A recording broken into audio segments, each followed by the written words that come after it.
नमस्कार दोस्तों, मैं अंशुमान शुक्ला स्वागत करता हूं आपका तक्षशिला ट्यूटोरियल के ऑनलाइन चैनल पर।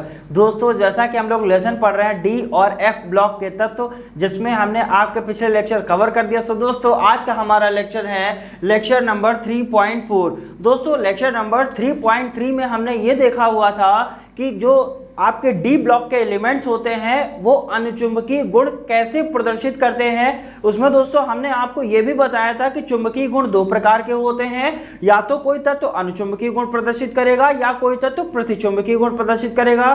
दोस्तों, इसी क्रम को आगे बढ़ाएंगे और लास्ट लेक्चर में हमने ये भी आपको बताया हुआ था कि अनुचुंबकीय गुण कोई भी तत्व कब प्रदर्शित करता है, जब उसके अंदर अयुग्मित इलेक्ट्रॉनों की संख्याएं होती हैं। जब तक अयुग्मित इलेक्ट्रॉन नहीं होगा, यानी अनपेयर्ड इलेक्ट्रॉन नहीं होगा, तब तक वो अनुचुंबकीय गुण प्रदर्शित नहीं करेगा। अगर किसी तत्व के अंदर सारे के सारे इलेक्ट्रॉन जो हैं वो युग्मित हैं या पेयर्ड हैं या जोड़े में हैं, वो क्या कहलाते हैं? वो दोस्तों कहलाते हैं युग्मित इलेक्ट्रॉन। अगर वो युग्मित इलेक्ट्रॉन है तो कैसा गुण प्रदर्शित करेंगे? प्रतिचुंबकीय गुण प्रदर्शित करते हैं। सो दोस्तों, यही चीजें हम आगे बढ़ाएंगे और आज हम ये भी बात करेंगे कि कैसे चुंबकीय आघूर्ण को निकालते। चुंबकीय आघूर्ण निकालने का एक फॉर्मूला भी आपको बताया था, म्यू इज इक्वल टू होता है √n+2। ब्रैकेट के बाहर क्या लिखते थे, या मात्रक उसका क्या होता था? बीएम यानी बोहर मैग्नेटॉन। किसका मात्रक था? चुंबकीय आघूर्ण का। चुंबकीय आघूर्ण को म्यू से प्रदर्शित करते थे। ये सारी बातें दोस्तों हम कर चुके हैं और लास्ट लेक्चर में हमने आपको एक छोटा सा न्यूमेरिकल भी करवाया था। न्यूमेरिकल क्या, सिंपल सी बात थी, हमने ये देखा था कि कोई भी तत्व अगर है वो प्रतिचुंबकीय गुण अगर प्रदर्शित कर रहा है तो उसका चुंबकीय आघूर्ण का मान कितना होगा, ये भी हमने देखा हुआ था। तो दोस्तों, आज उसी को आगे बढ़ाएंगे और देखते हैं कुछ और तत्वों के चुंबकीय आघूर्णों के मान क्या होंगे। सो दोस्तों, बात हम चुंबकीय आघूर्ण के लिए करने वाले हैं, क्योंकि अनुचुंबकीय गुण होगा तभी चुंबकीय आघूर्ण होगा। छोटा सा एक एग्जांपल और ले लेते हैं। अगर हम आपसे कहें कि कोई तत्व है और उसका परमाणु क्रमांक हम आपको कितना दे दें, अगर हम बात कर लेते हैं कोबाल्ट का परमाणु क्रमांक कितना होता है, तो दोस्तों कैसे याद रखेंगे? हमको क्या पता है, 21 से लगा करके 30 तक के एलिमेंट्स क्या कहलाते हैं? संक्रमण तत्व कहलाते हैं। 21 से स्टार्ट करते हैं, यानी scandium, titanium, vanadium, chromium, manganese, iron, cobalt, nickel, copper, zinc. कुछ यही तो होता था, ठीक है। और कहां से परमाणु क्रमांक से स्टार्ट होता था दोस्तों? 21, यानी 21, 22, 23, 24, 25, 26, 27, 28, 29 और 30। कितना आ जाएगा? 30 आ जाएगा। यानी कोबाल्ट है, कोबाल्ट का एटॉमिक नंबर कितना है? 27। अब यहां से हमको एटॉमिक नंबर कितना मिल गया? 27। अब हम क्या करते हैं, हमको अगर चुंबकीय आघूर्ण निकालना है तो हम ये देखते हैं कि इसका पहले इलेक्ट्रॉनिक विन्यास क्या बनेगा। इलेक्ट्रॉनिक विन्यास बनाने के बाद हम देखते हैं कि ऑर्बिटल बनाते हैं। ऑर्बिटल बनाने के बाद हम ये देखते हैं कि इसमें अयुग्मित इलेक्ट्रॉन है कि युग्मित इलेक्ट्रॉन है। सो दोस्तों, पहले इसको हटाते हैं और इसका इलेक्ट्रॉनिक विन्यास बनाते हैं। तो इसका इलेक्ट्रॉनिक विन्यास बनाएंगे, क्या आएगा? 27 का 1s2, 2s2, 2p6, 3s2, 3p6 and 4s2 and 3d कितना आ जाएगा दोस्तों? 7। जोड़िए जरा, 2 2 4 6 10, 2 12 6 18, 2 20 और 7 27। सिंपल सी बात है, हमने देख लिया कि इलेक्ट्रॉनिक विन्यास हमने बना लिया। अब जब संक्रमण तत्व की बात करते हैं तो दोस्तों हम किन उपकोषों को लेते हैं? हम लास्ट वाले उपकोषों को, यानी बाह्य उपकोष को लेते हैं। क्यों लेते हैं? क्योंकि हमको पता है जिसकी मुख्य क्वांटम संख्या का मान सबसे ज्यादा होता है वही बाह्य कोश। संक्रमण तत्वों में क्या बताया गया सर? बाह्य कोश और उससे पिछली कोश क्या होती है? अपूर्ण होती है। और पिछली कोश में कौन सा कोश आपका अपूर्ण है या कौन सा उपकोष अपूर्ण है? सो दोस्तों, आप क्या ध्यान दे रहे हैं? पिछली कोश का, यानी पिछली कोश कौन सी है? 3 नंबर कोश है, उसका उपकोष कौन सा अपूर्ण है? डी उपकोष अपूर्ण है। आइए दोस्तों, इसके ऑर्बिटल बनाते हैं। एस उपकोष में कितने ऑर्बिटल होते हैं? 1 ऑर्बिटल। डी उपकोष में कितने ऑर्बिटल होता है दोस्तों? 5 ऑर्बिटल होते हैं। हमने क्या कर लिया, यहाँ पर 5 ऑर्बिटल बनाए। कितने ऑर्बिटल हुए? 1 2 3 4 और 1 5 ऑर्बिटल बना लिए। अब हम बात करते हैं एस उपकोष में कितने इलेक्ट्रॉन है? 2 इलेक्ट्रॉन है, हमने 2 इलेक्ट्रॉन बना लिए, नो डाउट। डी उपकोष में कितने इलेक्ट्रॉन है सर? आप कहेंगे सर 7 इलेक्ट्रॉन। 1 2 3 4 5 6 7, यही तो करते थे। हुंड के नियम में हमको क्या बताया गया था कि किसी भी ऑर्बिटल में युग्मन तब तक नहीं होता है जब तक प्रत्येक ऑर्बिटल में एक एक इलेक्ट्रॉन ना भर जाए। यानी सभी इलेक्ट्रॉन हमने क्या करा, सभी ऑर्बिटल में एक एक इलेक्ट्रॉन को पहले हमने भरा, उसके बाद ये देखा कि 2 इलेक्ट्रॉन अभी हमारे पास बाकी रह गए, इन 2 इलेक्ट्रॉनों को कैसे भरा जाएगा। फिर हमने क्या किया, इनको जोड़े में बना दिया, हमने देख लिया कि ये भर गए।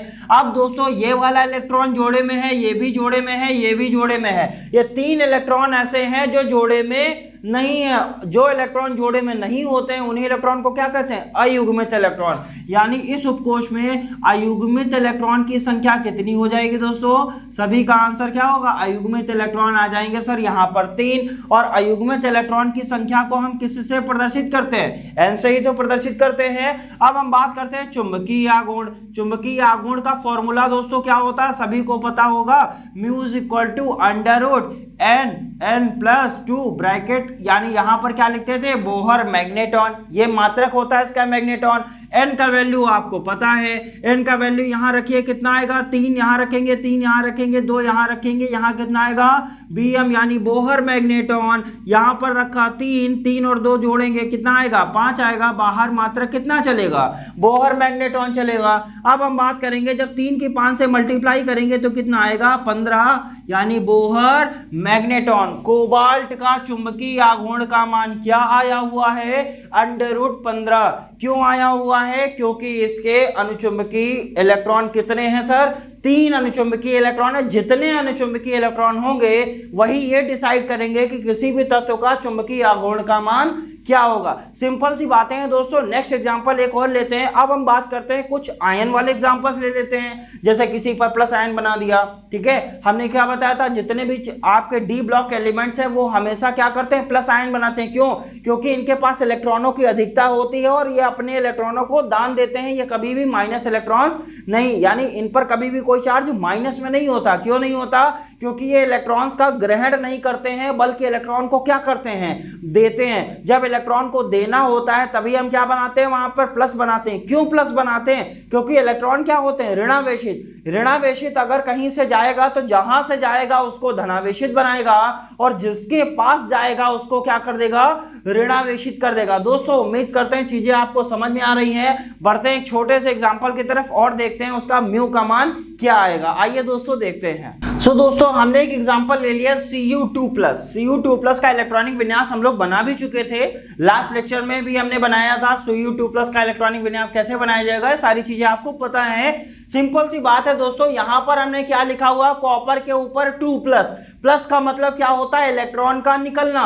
जितने प्लस उतना ही इलेक्ट्रॉन निकालना पड़ेगा। यानी कितना प्लस है दोस्तों, 2 प्लस है, यानी 2 इलेक्ट्रॉन यहां से निकलेंगे। कहां से निकलेंगे, कॉपर से निकलेंगे। अब यहां पर हम पहले कॉपर का इलेक्ट्रॉनिक कॉन्फ़िगरेशन कर लेते हैं, यानी इलेक्ट्रॉनिक विन्यास बना लेते हैं। दोस्तों ये सारी चीजें अब आप डायरेक्ट कर सकते हैं, चीजों को समझाने की आवश्यकता नहीं है। कई बार हमने चीजों को रिपीट किया हुआ है, चलिए आज फिर रिपीट कर रहे हैं। इसको देखते हैं कैसे इसका इलेक्ट्रॉनिक विन्यास बनेगा। क्या बनेगा, Cu का परमाणु क्रमांक 29 होता है, सभी को पता है। 1s2 2s2 2p6 3s2 3p6 4s1 3d10, कुछ यही तो इलेक्ट्रॉनिक विन्यास बनता है। 2 2 4 6 10 2 12 6 18 10 28 और 1 29, टोटल 29 इलेक्ट्रॉन यहाँ पर है, 29 इलेक्ट्रॉन्स यहाँ पर है। हमने क्या बोला, हमको कितने इलेक्ट्रॉन निकालने हैं, 2 इलेक्ट्रॉन। कहाँ से निकलते हैं, सभी को पता है जो इलेक्ट्रॉन होते हैं वो बाह्य कोश से निकलते हैं। सर बाह्य कोश डिसाइड करते हैं इनमें कौन सी बाह्य कोश है, तो सर हमको ये पता है, आपने कई बार बताया हुआ है, जिसकी मुख्य क्वांटम संख्या का मान सबसे ज्यादा होता है वही क्या कहलाती है, बाह्य कोश कहलाती है। सिंपल सी बात है, इसकी मुख्य क्वांटम संख्या का मान सबसे ज्यादा है, मतलब ये क्या होगी, बाह्य कोश होगी। लेकिन फिर हमने क्या देखा, इसकी बाह्य कोश में इलेक्ट्रॉन है कितने, एक ही तो इलेक्ट्रॉन है। हमको निकालने कितने हैं, 2 इलेक्ट्रॉन। यानी जो 1 इलेक्ट्रॉन है वो तो निकलेगा ही निकलेगा। जितना भी काम करते हैं डी ब्लॉक में वो हम हमेशा 4s और 3d में ही तो करते हैं। सिंपल सी बात है, जब हम करेंगे, हमने कहा कि एक इलेक्ट्रॉन यहां से निकल गया, बचा हुआ एक इलेक्ट्रॉन कहां से निकलेगा, 3d से निकलेगा। जब एक इलेक्ट्रॉन यहां से निकलेगा तो d में कितने इलेक्ट्रॉन्स बच जाएंगे, 9 इलेक्ट्रॉन्स बचेंगे। सिंपल सी बात है। तो इलेक्ट्रॉनिक कॉन्फ़िगरेशन इसका क्या आएगा, 1s2 2s2 2p6 3s2 and 3p6 and 3d9। कुछ यही तो इलेक्ट्रॉनिक कॉन्फ़िगरेशन आएगा। कैसे आया दोस्तों, हमने यहां से देखा कि Cu2+ का इलेक्ट्रॉनिक विन्यास क्या बनेगा। अब सिंपल सी बात है, यहां पर 29 इलेक्ट्रॉन्स थे, जब 2 इलेक्ट्रॉन निकाल दिया तो यहां पर कितने इलेक्ट्रॉन बच जाएंगे, 27 इलेक्ट्रॉन बच जाएंगे। इतना तो हमको घटाना आता है। 2 2 4 6 10 2 12 6 18 और 9 27, यही तो होता है। अब हम बात करेंगे सर कि ये देखते हैं कि इसको हम कैसे जानेंगे कि ये अनुचुंबकीय है कि प्रतिचुंबकीय है। अगर अनुचुंबकीय है तो इसका चुंबकीय आघूर्ण का मान क्या आएगा। सिंपल सी बात है सर, अगर P की आप बात करेंगे तो P में कितने इलेक्ट्रॉन होने चाहिए, 6 इलेक्ट्रॉन। कितने ऑर्बिटल होते हैं, 3 ऑर्बिटल। मतलब ये कोष तो आपका पूर्ण है। अब हम बात करते हैं, इसकी बात करते हैं, ये वाला जो उपकोष है ये क्या है, अपूर्ण है। कैसे अपूर्ण है, D में कितने ऑर्बिटल होते हैं, सभी को पता है 5 ऑर्बिटल। यहां पर हमने कितने ऑर्बिटल बना लिए, 5 ऑर्बिटल। यहां पर इलेक्ट्रॉन है कितने, 9 इलेक्ट्रॉन। कैसे रखते हैं, हुंड के नियम के अनुसार से, यानी 1 2 3 4 5 6 7 8 9, कुछ यही तो रखा गया। अब हम बात करते हैं यहां पर कितना अयुग्मित इलेक्ट्रॉन है, तो आपका आंसर क्या होगा सर, अयुग्मित इलेक्ट्रॉन की संख्या यहां पर है 1। अगर एक भी अयुग्मित इलेक्ट्रॉन होता है तो इसका मतलब वो कैसा गुण प्रदर्शित करेगा दोस्तों, अनुचुंबकीय गुण को प्रदर्शित करता है। दोस्तों इतनी सारी चीजें हमें आती है, मतलब हम जानते हैं अनुचुंबकीय गुण। अनुचुंबकीय गुण प्रदर्शित करेगा, क्यों करेगा, क्योंकि अयुग्मित इलेक्ट्रॉन की संख्या कितनी है दोस्तों, 1 है। अब हम बात कर रहे हैं, अगर अयुग्मित इलेक्ट्रॉन आ गया तो आप क्या इसका म्यू का मान निकाल सकते हैं, तो आप कहेंगे yes sir we can do it, यानी हम इसको कर सकते हैं। म्यू इक्वल टू क्या होता है, n+2 ब्रैकेट के बाहर, यानी इसका मात्रक क्या होता है, Bm, यानी बोहर मैग्नेटॉन। म्यू को म्यू रखेंगे क्योंकि म्यू हमको निकालना है। म्यू होता क्या, चुंबकीय आघूर्ण होता है। सिंपल सी बात है। यहाँ थोड़ा डिजाइन बन गया है, कोई बात नहीं है, डिजाइन पर भी ध्यान देंगे थोड़ा सा। नेक्स्ट यहां पर बात करते हैं अयुग्मित इलेक्ट्रॉन की संख्या कितनी है, 1 अयुग्मित इलेक्ट्रॉन है, 1 यहां पर रखा, n का वैल्यू 1 यहां, 1 यहां पर क्या आया, 2 आया, बोहर मैग्नेटॉन आ गया। यहां पर क्या आया, 1 आया, 2 में 1 जोड़ेंगे कितना आएगा, 6 आएगा, नहीं 6 नहीं आएगा सर, 6 का आधा आएगा। इसका मतलब कितना आएगा, 3 ही तो आएगा। सिंपल सी बात है, 2 में 1 जोड़ा जाएगा, 3 आ जाएगा। Then mu is equal to क्या आएगा, म्यू इज इक्वल टू आ जाएगा √3। मात्रक क्या आएगा सर, हम जानते हैं मात्रक आएगा Bm। Bm का मतलब बोहर मैग्नेटॉन। सो दोस्तों उम्मीद करते हैं अनुचुंबकीय गुण क्या होते हैं, कैसे प्रतिचुंबकीय गुण डिसाइड करते हैं, ये सारी बातें हम जानते हैं। अगर हम जानते हैं तो हम बहुत ही आसानी से चीजों को कर सकते हैं। सो दोस्तों बढ़ते हैं आगे की तरफ और देखते हैं अगला पॉइंट क्या होगा और कौन सा अगला लक्षण है जो हम ये जानेंगे कि डी ब्लॉक के तत्व ये लक्षण प्रदर्शित करेंगे। आइए दोस्तों देखते हैं। सो दोस्तों हमारा अगला टॉपिक क्या है, टॉपिक आप लिखा हुआ देख रहे हैं, लिखा है हमने उत्प्रेरक गुण। यानी उत्प्रेरक गुण किसके, डी ब्लॉक तत्वों के। डी ब्लॉक तत्व मतलब संक्रमण तत्व। संक्रमण तत्वों के हम सामान्य लक्षण पढ़ रहे हैं दोस्तों। उनमें सामान्य लक्षण में 10वां लक्षण कौन सा प्रदर्शित करता है, उत्प्रेरक का गुण। कौन प्रदर्शित करता है दोस्तों, संक्रमण तत्व जो होते हैं वो उत्प्रेरक के गुण भी प्रदर्शित करते हैं। क्यों करते हैं, आइए दोस्तों इसकी भी बात करते हैं। हमने लिखा है संक्रमण धातुओं और उनके यौगिकों, यानी जो संक्रमण धातुएं होती हैं और जो उनके यौगिक होते हैं उनमें किस चीज के गुण होते हैं दोस्तों, उत्प्रेरक के गुण होते हैं। अब हम आगे बात करते हैं इन धातुओं, यानी किन धातुओं की बात कर रहे हैं, संक्रमण धातुओं की बात कर रहे हैं। और इनके यौगिकों मतलब किनके यौगिकों, संक्रमण धातुओं के यौगिकों में उत्प्रेरक का गुण किसके कारण होता है, तो आपका आंसर क्या होगा सर, परिवर्ती संयोजकता के कारण होता है। अब हम बात करते हैं जिन चीजों को हमने अंडरलाइन किया हुआ है इनको भी एक बार समझ लेते हैं। हमने क्या देखा, हमने ये कहा कि जो डी ब्लॉक के एलिमेंट्स हैं यानी जो संक्रमण तत्व हैं वो उत्प्रेरक का गुण प्रदर्शित करते हैं, ये हमें पता है। क्यों प्रदर्शित करते हैं? क्योंकि इनमें क्या होती है दोस्तों, परिवर्ती संयोजकता होती है। और दोस्तों परिवर्ती संयोजकता को हमने डिटेल में आपको कवर करा दिया था। अगर किसी को डाउट है तो एक बार जाके वो फिर वीडियो देखेंगे और वहां से परिवर्तित संयोजकता आपको आसानी से समझ में आ जाएगी। अब हम बात करते हैं सर यहां पर हमने संक्रमण धातुओं क्यों लिखा, क्यों हम इनको धातु बोलते हैं? सो दोस्तों इसका भी जवाब आपका पिछले लेक्चर्स में छुपा हुआ है। वहां पर हमने ये करवाया था कि संक्रमण धातुएं जो होती हैं या जो संक्रमण तत्व जो होते हैं वो धात्विक गुण प्रदर्शित करते हैं। धात्विक गुण का मतलब हमने ये बताया था, ये कठोर होते हैं, इनमें चमक होती है, ये सारी चीजें हम वहां पर डिस्कस कर चुके हैं। इसीलिए संक्रमण तत्वों को आप संक्रमण तत्व बोलिए या संक्रमण धातु बोलिए, बात दोस्तों एक ही है। अब हम बात करते हैं उनके यौगिकों यानी जो संक्रमण धातु हैं इनके यौगिक। अब जब कई संक्रमण धातुएं आपस में मिल जाएंगी या कोई संक्रमण धातु किसी चीज से मिलके कोई चीज बना लेगी तो उसको हम क्या कहते हैं? सो दोस्तों हम बात करते हैं कि इनके यौगिकों, किनके यौगिकों? संक्रमण धातुओं के यौगिक। यौगिक कैसे बनाएंगे? संक्रमण धातुएं किन्हीं और तत्वों से मिलेंगी, या आप कह सकते हैं संक्रमण तत्व जो होते हैं वो किन्हीं और तत्वों से मिलेंगे। जब और तत्वों से मिलकर दो या दो से अधिक तत्वों से जब वो मिलेंगे तब वो क्या बना लेंगे? यौगिक बना लेंगे। यौगिक की डेफिनेशन हमें पता है क्या होता है, जब दो या दो से अधिक तत्व आपस में संयोग करते हैं तो क्या बनाते हैं? यौगिक बनाते हैं। अब दोस्तों इतना तो समझ में आ गया कि संक्रमण धातुएं जो होती हैं वो उत्प्रेरक के गुण प्रदर्शित करती हैं। क्यों प्रदर्शित करती हैं? क्योंकि इनमें परिवर्ती संयोजकता होती है। अब सर क्वेश्चन मार्क, सर ये उत्प्रेरक क्या होता है? कैटलिस्ट है क्या?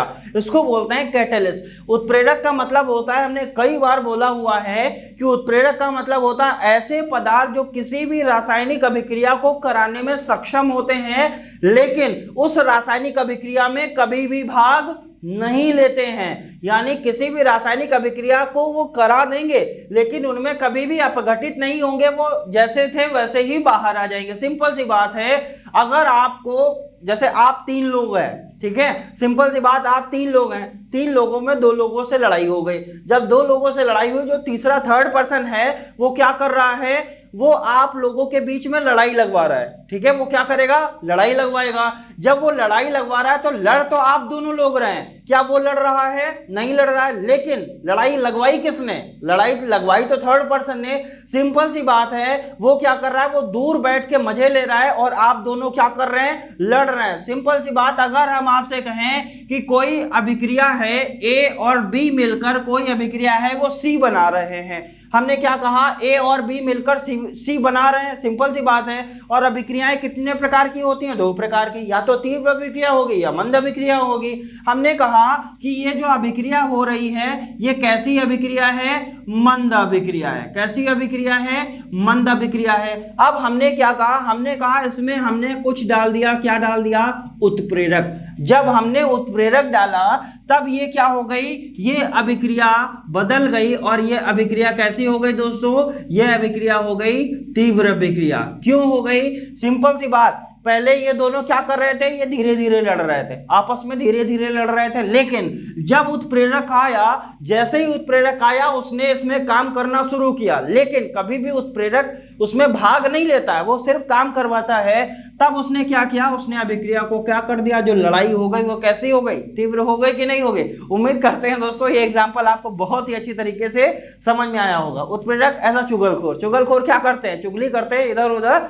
वो क्या करते हैं? लड़ाई लगवा देते हैं। लड़ाई लगवाने के बाद अपना क्या करते हैं? साइड में बैठ के मजे लेते हैं। सिंपल सी बात है, जो उत्प्रेरक होता है वो क्या कराता है? अभिक्रिया को कराता है, लेकिन कभी भी अभिक्रिया में अपघटित नहीं होता है, वो जैसा है वैसा ही बाहर आ जाता है। अब हम बात करेंगे कि इनको किन रिएक्शंस के माध्यम से हम ये समझ सकते हैं कि यहां पर ये वाला संक्रमण तत्व उत्प्रेरक का काम कर रहा है, ये वाला संक्रमण तत्व उत्प्रेरक का काम कर रहा है। सो दोस्तों उन रिएक्शंस को भी देखेंगे। जैसा कि हम जब आगे के लेक्चर्स पढ़ेंगे, पी ब्लॉक के एलिमेंट्स पढ़ेंगे, तो वहां पर हम ये भी बात करेंगे कि संपर्क विधि से सल्फ्यूरिक अम्ल बनाएंगे, तो वहां पर भी हम एक उत्प्रेरक लेते हैं। दोस्तों हम बात करेंगे अब रिएक्शंस की। वो रिएक्शन हम कैसे करेंगे? सो दोस्तों जब हम पी ब्लॉक के एलिमेंट्स आगे के लेक्चर्स में पढ़ेंगे तो वहां पर हम ये बात करेंगे कि हैबर विधि से जब अमोनिया बनाते हैं तब एक उत्प्रेरक लेते हैं। इसी तरीके से जब हम ऑर्गेनिक पढ़ेंगे तो वहां पर जब फॉर्मेल्डिहाइड बनाएंगे तब भी हम क्या करेंगे, एक उत्प्रेरक लेंगे। इसी तरीके से जब हम संपर्क विधि से क्या बनाएंगे, सल्फ्यूरिक अम्ल बनाएंगे, तब भी वहां पर हम क्या करेंगे, एक उत्प्रेरक लेंगे। वो छोटी छोटी रिएक्शंस को हम देख लेते हैं, बाकी इनकी डिटेल जब हम लेसन पढ़ेंगे तो वहां पर सारी डिटेल्स हम आसानी से सीख लेंगे। आइए दोस्तों देखते हैं कुछ रिएक्शंस को। दोस्तों कुछ रिएक्शंस हमने लिख लिया है। जैसा कि हमने ये बताया था कि जब हम हैबर विधि से अमोनिया को बनाते हैं तब भी हम क्या करते हैं, उत्प्रेरक लेते हैं। कौन सा उत्प्रेरक लेंगे, संक्रमण धातुओं से उत्प्रेरक लेंगे। सिंपल सी बात है, हैबर विधि द्वारा आयरन की उपस्थिति में अमोनिया का बनना। जब अमोनिया बनती है किस विधि के द्वारा बनती है, हैबर विधि के द्वारा। दोस्तों ये बहुत ही इंपॉर्टेंट है, हैबर विधि के द्वारा अमोनिया का निर्माण। जब हम पी ब्लॉक एलिमेंट्स पढ़ेंगे तो वहां पर हम इसको पढ़ेंगे, बड़ा सा फिगर बनाएंगे, फिर हम ये देखेंगे कि कैसे अमोनिया बनती है। ये सारी बातें दोस्तों हम करेंगे अपने आगे के लेक्चर्स में। यहाँ पर आपको ध्यान क्या देना है, आपको पढ़ना है उत्प्रेरक के गुण, यानी जो संक्रमण धातुएं हैं वो कैसे उत्प्रेरक के गुण को प्रदर्शित करती हैं। तो यहाँ पर आयरन जो होती है वो क्या है, एक तरीके से संक्रमण धातु है। Scandium, titanium, vanadium, chromium, manganese, iron. Iron का परमाणु क्रमांक क्या होता है, 26। सिंपल सी बात है, जो आयरन होती है ये संक्रमण धातु है, यानी आयरन क्या है, संक्रमण धातु है। इसकी उपस्थिति में अमोनिया बन रही है। अब इसी की तो उपस्थिति में अमोनिया बन रही, क्या आयरन कहाँ, यहाँ पर कहीं आया है, आप कहेंगे सर नहीं आया, यानी आयरन ने क्या करवाया है, रिएक्शन करवाया। अगर रिएक्शन करवाया तो क्या बना, अमोनिया बन गया। कैसे बना, जब 1 times of N2 3 times of H2 reaction करेगा तो क्या बनाएगा, 2 टाइम्स ऑफ NH3 यानी अमोनिया बनाएगा। नेक्स्ट रिएक्शन क्या कह रही है, कॉपर की उपस्थिति में। अब कॉपर क्या है, संक्रमण धातु है। Scandium, titanium, vanadium, chromium, manganese, iron, cobalt, nickel, copper. Copper के बाद क्या आता है, जिंक आता है। कॉपर का मतलब परमाणु क्रमांक 29, यानी कॉपर जो हो गई वो क्या हो गई, संक्रमण धातु हो गई। किसकी उपस्थिति में, कॉपर की उपस्थिति में। कौन रिएक्शन कर रहा है, मेथेनॉल का क्या हो रहा है, ऑक्सीकरण हो रहा है। और मेथेनॉल का फॉर्मूला क्या होता है, CH3OH होता है। CH3OH का ऑक्सीडेशन होगा यानी ऑक्सीकरण होगा तो ऑक्सीजन से रिएक्शन करके क्या बनाएगा, फॉर्मेल्डिहाइड का निर्माण करता है। और दोस्तों सभी ने फर्स्ट ईयर में फॉर्मेल्डिहाइड का फॉर्मूला पढ़ा होगा, क्या होता है, HCHO। इसे क्या बोलते हैं, फॉर्मेल्डिहाइड बोलते हैं। सो दोस्तों नेक्स्ट रिएक्शन क्या कर रही है, संपर्क विधि द्वारा। ये रिएक्शन भी आपके लिए जरूरत से ज्यादा इंपॉर्टेंट है, रिएक्शन नहीं बल्कि इसका बहुत सा बड़ा सा डायग्राम होगा। जब हम पी ब्लॉक एलिमेंट्स कराएंगे तो जो डायग्राम बनाएंगे वो पूरे व्हाइट बोर्ड पर आपको डायग्राम दिखाई देगा। वहां पर हम चीजों को आपको समझाएंगे कि संपर्क विधि के द्वारा सल्फ्यूरिक अम्ल कैसे बनाई जाती है।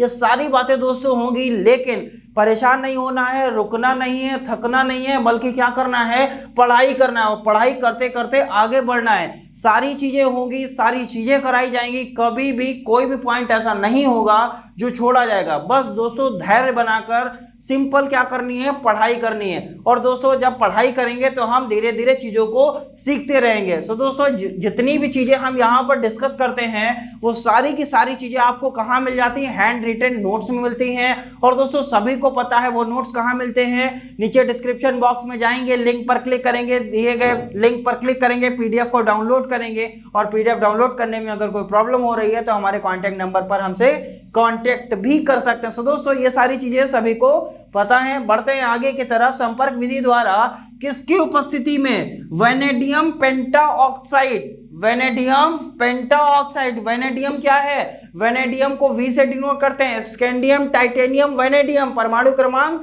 23। वैनेडियम भी एक संक्रमण तत्व है। जब ये संक्रमण तत्व है, जब ये ऑक्सीजन से क्या करता है, रिएक्शन करके क्या बना देता है, या ऑक्सीजन के साथ मिलकर कौन सा यौगिक बनाता है, वैनेडियम पेंटाऑक्साइड। यही तो बताया गया कि संक्रमण धातुओं और उनके यौगिकों, ये क्या है, संक्रमण धातुएं हैं। और ये क्या है, संक्रमण धातुओं का यौगिक। यौगिक कैसे बना, वैनेडियम ने 5 टाइम्स ऑफ ऑक्सीजन से मिलकर क्या बनाया, वैनेडियम पेंटाऑक्साइड बनाया।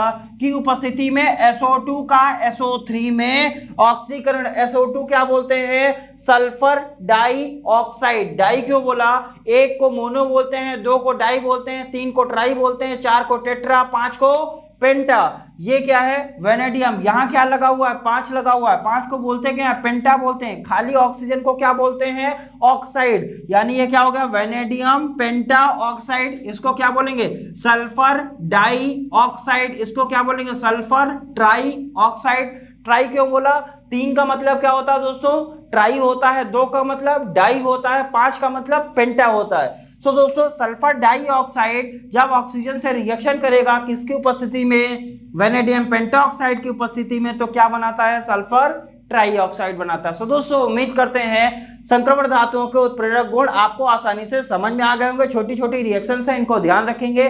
बढ़ते हैं अगले टॉपिक की तरफ और देखते हैं हमारा अगला टॉपिक। दोस्तों हमने डी ब्लॉक एलिमेंट यानी संक्रमण तत्वों का अगला पॉइंट लिख लिया है, पॉइंट नंबर 11, यानी डी ब्लॉक के तत्वों के सामान्य लक्षण का पॉइंट नंबर कौन सा है 11 पॉइंट नंबर है मिश्र धातुएं। संक्रमण धातुएं जो होती हैं वो क्या बनाती हैं मिश्र धातुएं भी बनाती हैं। अब ये मिश्र धातुएं कैसे बनाएंगी इनकी भी हम बात करेंगे। दोस्तों क्या लिखा हुआ है संक्रमण धातुओं की परमाणु त्रिज्याएं लगभग समान होती हैं। कैसी होती हैं, अंडरलाइन करने वाला पॉइंट है कि क्या समान होता है इनमें, लगभग जो होती हैं परमाणु त्रिज्याएं लगभग समान होती हैं। ये नहीं बताया गया कि पूरी तरीके से समान होती है, लगभग क्या होती हैं समान होती हैं। अतः संक्रमण धातुएं एक दूसरे के साथ कई मिश्र धातुएं बनाती हैं, कई सारी मिश्र धातुएं बनाती हैं। ये कब बनाएंगी, जब इनकी परमाणु त्रिज्याएं क्या होंगी आपस में लगभग बराबर होंगी। जैसे हम बात कर लेते हैं, चलिए ठीक है थोड़ा सा इसको और आगे बढ़ाते हैं, फिर इसको एग्जांपल के माध्यम से भी समझ लेंगे। संक्रमण धातुओं की परमाणु त्रिज्याएं लगभग समान होने के कारण ये क्या बनाती है मिश्र धातुएं बनाती हैं। मिश्र धातुएं कितने प्रकार की होती हैं, तो दोस्तों आंसर क्या होगा कि मिश्र धातुएं जो बनाती हैं संक्रमण तत्व ये 2 प्रकार के बनाते हैं। या तो कैसे बनाएंगे प्रतिस्थापन मिश्र धातुएं, या बनाएंगे अंतराकाशी मिश्र धातु, अंतराकाशी मिश्र धातु। सिंपल सी बात है, यहां क्या बोला गया प्रतिस्थापनी मिश्र धातु। प्रतिस्थापन का मतलब क्या होता है कि एक चीज को वहां से हटा देना और उस जगह पर खुद जाकर बैठ जाना, उसको क्या बोलते हैं प्रतिस्थापन कर दिया। ठीक है, अब हम बात करते हैं प्रतिस्थापन मिश्र धातु कब बनेगी, यानी ऐसे तत्व जिनकी परमाणु त्रिज्याएं लगभग समान होती हैं वो क्या करते हैं एक तत्व दूसरे तत्व जो होते हैं वो एक प्रकार के तत्वों को हटाकर वहां पर क्या हो जाते हैं वहां पर खुद बैठ जाते हैं। इसी प्रकार से जो धातुएं बनती हैं उनको क्या बोलते हैं प्रतिस्थापनी मिश्र धातु बोलते हैं। तो दोस्तों ये देखते हैं कि प्रतिस्थापनी मिश्र धातुएं क्या होंगी और अंतराकाशी मिश्र धातुएं क्या होती हैं। छोटी सी इनकी डेफिनेशन है, पहले इनको लिख लेते हैं फिर चीजें हमको आसानी से समझ में आ जाएंगी। तो दोस्तों बात करते हैं कि प्रतिस्थापनी मिश्र धातुएं क्या होती हैं और अंतराकाशी मिश्र धातुएं क्या होती हैं। दोस्तों दोनों डेफिनेशंस लिखी हुई हैं, सिंपल सी हैं, एक बार में आप पढ़ेंगे या एक लाइन में आप पढ़ेंगे तो आप आसानी से जान जाएंगे। प्रतिस्थापनी मिश्र धातुएं क्या होती हैं, समान परमाणु त्रिज्या की धातुएं मिलकर प्रतिस्थापनी मिश्र धातुएं बनाती हैं। पहला पॉइंट क्या ध्यान रखेंगे कि अगर परमाणु त्रिज्याएं समान हैं तो अगर धातुएं आपस में मिल रही हैं तो कैसी मिश्र धातुएं बनाएंगी प्रतिस्थापनी मिश्र धातुएं बनाएंगी। अब हम बात करते हैं ये होता क्या है। सो दोस्तों लिखा हुआ है इस क्रिया में, यानी जब प्रतिस्थापनी मिश्र धातु बनती है उस क्रिया में क्या होता है, एक धातु के परमाणु समान परमाणु त्रिज्या के दूसरे धातु के परमाणुओं को विस्थापित करके उनका स्थान ग्रहण कर लेते हैं। दोस्तों चीजें समझ में आ गई होंगी, सिंपल सी बात क्या बताया गया यहाँ पर, यह कहा गया कि जब परमाणु त्रिज्याएं आपस में समान होती हैं तो जो एक प्रकार के परमाणु होते हैं वो दूसरे प्रकार के परमाणुओं का स्थान ग्रहण कर लेते हैं। और कब ग्रहण करेंगे, जब उन धातुओं को या उन परमाणुओं को वो क्या करते हैं विस्थापित कर देते हैं। विस्थापित का मतलब वहां से इनको हटा के और उनकी जगह वहां पर वो क्या ले लेते हैं, वो खुद स्वयं उनकी जगह ले लेते हैं या ग्रहण कर लेते हैं। इस प्रकार जो धातुएं बनती है उन्हें को क्या कहते हैं प्रतिस्थापनी मिश्र धातुएं कहते हैं। क्या हुआ यहाँ पर इस क्रिया में, क्या हुआ जब समान परमाणु त्रिज्या के दूसरे धातु के परमाणुओं को विस्थापित करके उनका स्थान ग्रहण कर लेते हैं। कौन ग्रहण कर लेता है? एक धातु के परमाणु। एक धातु के परमाणु जो होंगे उनकी परमाणु त्रिज्याएं क्या होंगी? समान होगी। दूसरे धातु के परमाणु त्रिज्याएं भी क्या होंगी? वो भी समान होगी। जब दोनों की परमाणु त्रिज्याएं समान है तो उनमें कोई भी धातु के परमाणु रहे उससे क्या फर्क पड़ता है? तो ये कब रह पाएंगे? जब वो एक दूसरे को हटाएंगे मतलब उनको विस्थापित करेंगे। अगर विस्थापित करेंगे इसका मतलब जब वो वहां रहेंगे, इसका मतलब ये क्या हो रहा है? वो उनका स्थान ग्रहण कर ले रहे हैं। इसीलिए जो धातुएं बनती हैं वो कैसी कहलाती हैं? प्रतिस्थापनी मिश्र धातुएं कहलाती है। अब बात करते हैं अंतराकाशी मिश्र धातुएं क्या होती है। अंतरा का मतलब होता है उसके इंटरनल में चले जाना, यानी उसके अंदर चले जाना। जब कोई धातु का परमाणु किसी धातु के परमाणु के अंदर चला जाता है, इसका मतलब जिसके अंदर गया है तो उसकी परमाणु त्रिज्या क्या होगी? ज्यादा होगी। और जो परमाणु अंदर गया है उसकी परमाणु त्रिज्या क्या होगी? कम होगी। अंतराकाशी का मतलब होता है किसी परमाणु का किसी दूसरे परमाणु के अंदर चले जाना। जब अंदर वो चला गया इसका मतलब जिसके अंदर गया है उसकी परमाणु त्रिज्या क्या है? बड़ी है। और जो गया है उसकी परमाणु त्रिज्या क्या है? छोटी है। यही लिखा हुआ है भिन्न भिन्न परमाणु त्रिज्या की धातुएं मिलकर अंतराकाशी मिश्र धातुएं बनाती हैं। समान परमाणु त्रिज्या के जो परमाणु होते हैं वो कैसी मिश्र धातुएं बनाते हैं? प्रतिस्थापनी। लेकिन अगर भिन्न भिन्न परमाणु त्रिज्या के परमाणु है तो वो कैसी मिश्र धातुएं बनाएंगे? अंतराकाशी। भिन्न भिन्न क्यों? हमने क्या बताया? एक बड़ा सा परमाणु त्रिज्या का कोई परमाणु होगा, छोटी परमाणु त्रिज्या का कोई परमाणु होगा। अब ये वाला परमाणु यहाँ पर क्या हो सकता है? फिट हो सकता है। कैसे फिट हो सकता है वो भी लिखा हुआ है। इस क्रिया में बड़ी परमाणु त्रिज्या के धातुओं के परमाणुओं द्वारा बनाए गए जालक के अंतराकाशों में बहुत छोटी परमाणु त्रिज्या के परमाणु फिट हो जाते हैं। कहाँ फिट हो जाते हैं? बनाए गए जालक के अंतराकाशों में, यानी इनके अंदर जो जालक बनते हैं उनके जो अंतराकाश होते हैं यानी जो इंटरनल होता है उसमें छोटी परमाणु त्रिज्या के परमाणु क्या हो जाते हैं? फिट हो जाते हैं। और इसी को ही क्या कहते हैं? अंतराकाशी मिश्र धातुएं कहते हैं। यहाँ पर क्या हुआ? समान परमाणु त्रिज्या के परमाणु थे। अब जैसे ये परमाणु है, अब इसी तरीके से ये भी परमाणु है। इन दोनों की त्रिज्याएं क्या है? समान है। मान लिया हमने परमाणु त्रिज्या समान है। अब दोस्तों हमने कहा ये भी परमाणु ए है, ये भी ए है, ये भी ए है, ये भी ए है, ये भी ए है। ये सारे परमाणु क्या हैं? द्विपरमाणु हैं। अब इनकी त्रिज्याएं हमने क्या कहा? समान है। अब ये कैसे बनाएंगे? प्रतिस्थापनी।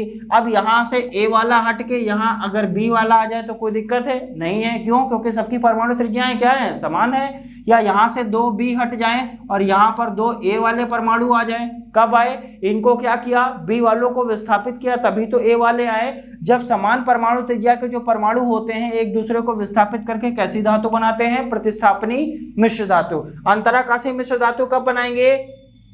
जब बड़ी परमाणु त्रिज्या का कोई परमाणु होगा उसके अंदर कोई छोटी परमाणु त्रिज्या का परमाणु क्या हो जाता है? फिट हो जाता है।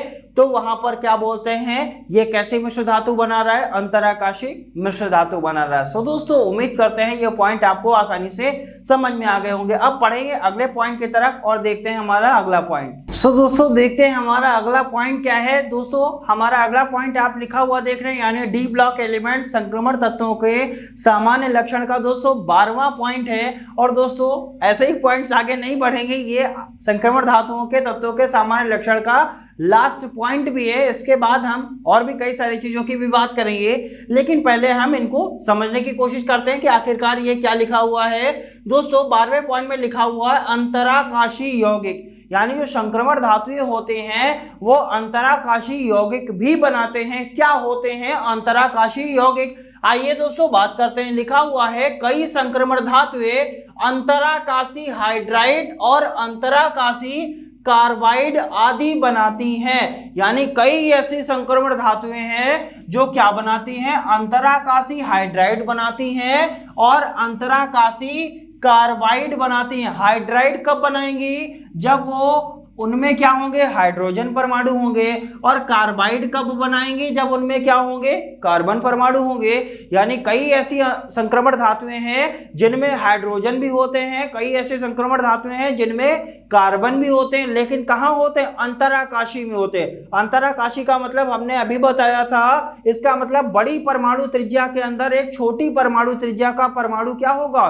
फिट होगा। उसे ही क्या बोलते हैं? अंतराकाशी मिश्र धातु बोलते थे। अब दोस्तों बात बात करते हैं कि अंतराकाशीय हाइड्राइड और अंतराकाशीय कार्बाइड आदि कैसे बनते हैं। सो दोस्तों लिखा हुआ है, अतः इन यौगिकों में किन यौगिकों की बात करी, अंतराकाशीय हाइड्राइड की बात करी गई, या हाँ बात कर लीजिए अंतराकाशीय कार्बाइड की बात कर लीजिए। तो इन यौगिकों में होता क्या है इसको देखेंगे। इन यौगिकों में छोटे हाइड्रोजन परमाणु, वही बात है बताया गया, छोटे हाइड्रोजन परमाणु कॉमा छोटे कार्बन परमाणु। कौन कौन छोटे हैं, हाइड्रोजन परमाणु भी छोटे हैं और कार्बन परमाणु भी क्या हैं, छोटे हैं आदि। यानी इसके अलावा भी हो सकते हैं, संक्रमण धातुओं के जालक में वास करते हैं। कहां वास कर रहे हैं, संक्रमण धातुओं के जालक में। और अंतराकाशीय मिश्र धातु में भी तो यही बताया गया था कि छोटी परमाणु त्रिज्या का जो परमाणु होता है वो बड़ी परमाणु त्रिज्या के परमाणु के जालक में वास करता है। या दोस्तों अंतराकाशीय मिश्र धातु में भी यही बताया गया था कि बड़ी परमाणु त्रिज्या के अंदर छोटी परमाणु त्रिज्या का जो परमाणु होता है वो वास करता है या रहता है, यही तो बताया गया। कह रहे हैं कि संक्रमण धातुएं अंतराकाशीय हाइड्राइड बना रही, अंतराकाशीय हाइड्राइड बनाएंगी तो बड़ी परमाणु त्रिज्या का कोई संक्रमण धातु होगा, उनमें छोटी परमाणु त्रिज्या का क्या फिट होगा, हाइड्रोजन का परमाणु होगा। कहां होगा, बड़ी संक्रमण धातु के जालक में ही तो वास करेगा, यही लिखा हुआ है। अतः इन यौगिकों में छोटे हाइड्रोजन परमाणु, क्योंकि अंतराकाशीय हाइड्राइड बनाते हैं, और छोटे कार्बन परमाणु, क्यों, क्योंकि इसमें अंतराकाशीय कार्बाइड भी बनते हैं। संक्रमण धातुओं के कहां वास करते हैं, जालक में। क्यों वास करते हैं, क्योंकि संक्रमण धातु का जो जालक होगा वो बड़ी परमाणु त्रिज्या का होगा और हाइड्रोजन का जो परमाणु त्रिज्या होगा वो छोटा होगा, तभी वो उसके अंदर वास करेगा, और वास करेगा तभी क्या बनाएगा, अंतराकाशीय हाइड्राइड बनाएगा या अंतराकाशीय कार्बाइड बनाएगा। सो दोस्तों उम्मीद करते हैं चीजें आपको आसानी से समझ में आ गई होंगी। बढ़ेंगे आगे की तरफ। अतः इन हाइड्राइडों को किसी निश्चित रासायनिक सूत्र द्वारा प्रदर्शित नहीं किया जा सकता। यानी जो अंतराकाशीय हाइड्राइड और कार्बाइड होते हैं इनको आप रासायनिक सूत्र के द्वारा प्रदर्शित नहीं कर सकते। ये एक बेसिक थ्योरी है जिसको आपको समझना है। इसको किसी भी केमिकल फॉर्मूले के द्वारा प्रदर्शित नहीं किया जा सकता, क्योंकि ये यौगिक अरस समीकरण मितीय यौगिक होते हैं। ये कैसे यौगिक होते हैं दोस्तों, ध्यान रखेंगे। क्या लिखा हुआ, बहुत बड़ा सा लिखा हुआ है, अरस समीकरण मितीय यौगिक। कैसे यौगिक होते हैं, क्यों इनको हम रासायनिक सूत्र में नहीं रख सकते, क्योंकि ये अरस समीकरण मितीय यौगिक होते हैं। क्वेश्चन आ सकता है कि अरस समीकरण मितीय यौगिक क्या होते हैं। सो दोस्तों आपको अब आसानी से पता चल गया होगा कि अरस समीकरण मितीय यौगिक क्या होते हैं। सो दोस्तों इनको क्यों रासायनिक सूत्र के द्वारा प्रदर्शित नहीं कर सकते, क्योंकि ये क्या होते हैं, अरस समीकरण मितीय यौगिक होते हैं। क्यों होते हैं, क्योंकि हम जानते हैं कि अंतराकाशीय हाइड्राइड और अंतराकाशीय कार्बाइड बनाते हैं। कैसे बनाएंगे कि हाइड्रोजन, छोटी परमाणु त्रिज्या के जो हाइड्रोजन होंगे या छोटे परमाणु त्रिज्या के जो कार्बन होंगे वो संक्रमण धातु की बड़ी परमाणु त्रिज्या के अंदर यानी उसके जालक में वास करते हैं। वास करने से ये क्या बनाएंगे, अंतराकाशीय हाइड्राइड बनाएंगे, अंतराकाशीय कार्बाइड बनाएंगे। अगर ये बना रहे तो इसका मतलब ये कैसे यौगिक हैं, ये अरस समीकरण मितीय यौगिक हैं। अगर अरस समीकरण मितीय यौगिक हैं तो इनको कभी भी केमिकल फॉर्मूले के अकॉर्डिंग प्रदर्शित नहीं किया जा सकता। सो दोस्तों बढ़ते हैं आगे की तरफ। लिखा हुआ है इन यौगिकों का संगठन। इन यौगिकों का संगठन यानी संगठन का मतलब जिससे मिलकर बनते हैं, ताप और दाब में परिवर्तन करके परिवर्तित किया जा सकता है। यानी जो अरस समीकरण मितीय यौगिक हैं इनमें अगर आप ताप और दाब में परिवर्तन करते हैं तो इनका संगठन परिवर्तित किया जा सकता है। दोस्तों यहां से क्वेश्चन बहुविकल्पी का बनता है कि इनमें से कौन सा कथन सत्य है या इनमें से कौन सा कथन असत्य है। तो आपको 4 ऑप्शन दे दिए जाएंगे। सिंपल सी बात है, ये पूछा जाएगा कि ताप और दाब में परिवर्तन करने से अरस समीकरण मितीय यौगिकों के संगठन में परिवर्तन होता है या नहीं। उसमें ऑप्शन दे देंगे हाँ, नहीं, हाँ या नहीं, या हाँ और ना दोनों। इस तरीके से क्वेश्चन दिए जा सकते हैं। सो दोस्तों ध्यान रखेंगे इन यौगिकों का जो संगठन होता है वो ताप और दाब में अगर आप परिवर्तन कर रहे हैं तो उनका संगठन परिवर्तित हो सकता है। तो दोस्तों उम्मीद करते हैं चीजें आपको आसानी से समझ में आ गई होंगी। दोस्तों यहाँ पर जितनी भी चीजें हम डिस्कस करते हैं वो सारी की सारी चीजें आपको हैंड रिटन नोट्स में मिल जाती हैं। वो नोट्स आपको कहाँ मिलते हैं, डिस्क्रिप्शन बॉक्स में नीचे लिंक दिया हुआ होता है, उस पर जाते हैं, क्लिक करते हैं, पीडीएफ को डाउनलोड करते हैं, डाउनलोड करके हम नोट्स को भी पढ़ने की कोशिश करते हैं। सो दोस्तों उम्मीद करते हैं सारे लेक्चर्स आप आसानी से पढ़ रहे होंगे। इन सारे लेक्चर्स को आप बहुत ही फोकस के साथ पढ़िए, सारे नोट्स को पढ़िए और प्रैक्टिस करते रहिए। प्रैक्टिस करेंगे तभी आप चीज़ों को आसानी से सीख पाएंगे। सो दोस्तों आज के लेक्चर में इतना ही, मिलेंगे नेक्स्ट लेक्चर में कुछ और नए टॉपिक के साथ। धन्यवाद।